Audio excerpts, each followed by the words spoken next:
Hola profesor, soy Julio de la Cruz y hoy día junto a mi grupo vamos a hablar sobre el tema de alternador realizado en el laboratorio número 6, el cual yo hablaré sobre la definición del alternador.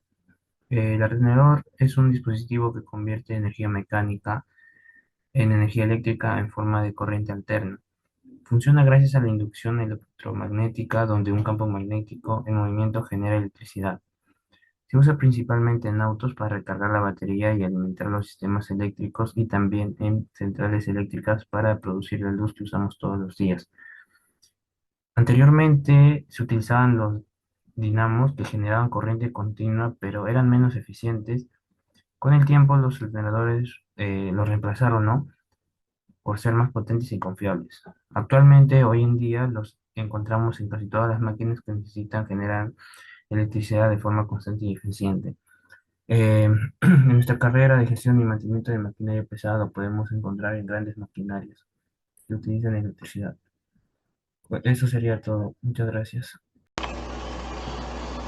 Buenos días, profesor. Soy el alumno Larico Huarcaya Miguel Ángel y en esta oportunidad le hablaré acerca de las partes del alternador. La parte del alternador, en primer lugar tenemos a la polea, la cual es una rueda que conecta el alternador con el motor mediante una correa o faja.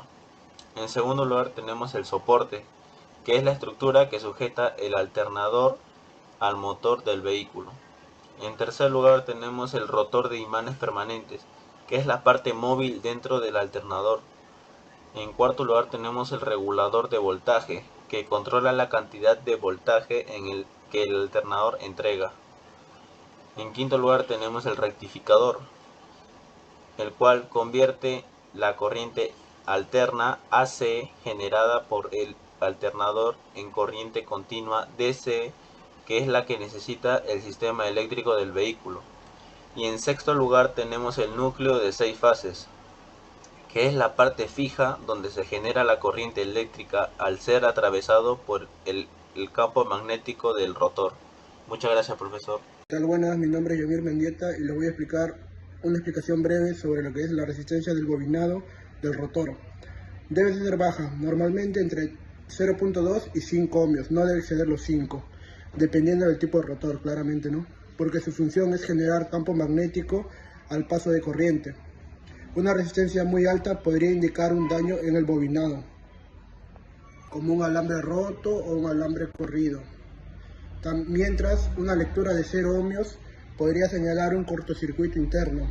En este caso, la lectura de 0.20 ohmios, lo que hicimos de acuerdo a la imagen, bueno, en mi caso, el rotor puede estar en buen estado eléctrico, siempre esté dentro del rango específico del fabricante. Muchas gracias. Bye.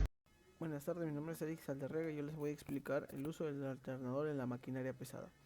Bueno, tenemos que tener en cuenta que el alternador en la maquinaria pesada es esencial porque se encarga de generar energía eléctrica cuando el motor está funcionando. Su principal tarea se podría decir que es mantener cargada la batería y alimentar todos los sistemas eléctricos como las luces, sensores, el sistema de climatización, módulos de control.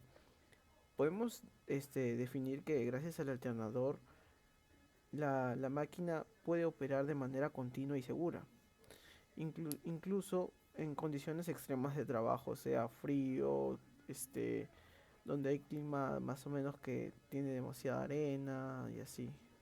Son muy resistentes. Podemos encontrar los alternadores en casi todas las maquinarias pesadas como las excavadoras, tractores, grúas, cargadores frontales, camiones de minería. Bueno, en todos estos equipos el alternador es clave para mantener cargada la batería y alimentar todos los circuitos eléctricos, como venía diciendo que es necesario para operar en el campo de la obra. Gracias. Soy el estudiante Hugo Ríos y el día de hoy voy a hablar sobre fallas del alternador. Como sabemos, el alternador es una parte clave del sistema eléctrico del vehículo. Su función principal es generar energía eléctrica para así cargar la batería y alimentar los sistemas eléctricos mientras el motor está en marcha. Las señales de falla del alternador vendrían a ser cuando la luz de la batería se enciende en el tablero. Otro puede ser cuando las fallas eléctricas, ¿no? Cuando la radio no funciona o el aire acondicionado. Y otro puede ser cuando la batería se descarga constantemente, ¿no? Y escuchar ruidos extraños como zumbidos o chillidos. ¿Cómo se revisa esto? Se puede usar un multímetro para medir el voltaje en la batería con el motor encendido, y si esta marca entre 13.5 y 14.5 voltios, el alternador estaría funcionando bien, y si está por debajo o por encima podría haber un problema. Para cambiar un alternador es sencillo. Se desconecta el cable de las baterías, quitamos la faja del alternador, destornillamos, retiramos el alternador viejo y montamos el alternador nuevo, y colocamos las correas y todos los conectores. Para consejos de mantenimiento vendría a ser revisar la correa o la faja de arrastre, que esta debe estar bien ajustada y sin rajaduras. Mantener limpios los conectores y que no haya sobrecargas en el sistema eléctrico con accesorios extras, ¿no? Sin adaptar al alternador. Y con un buen mantenimiento, este alternador puede durar 150.000 km.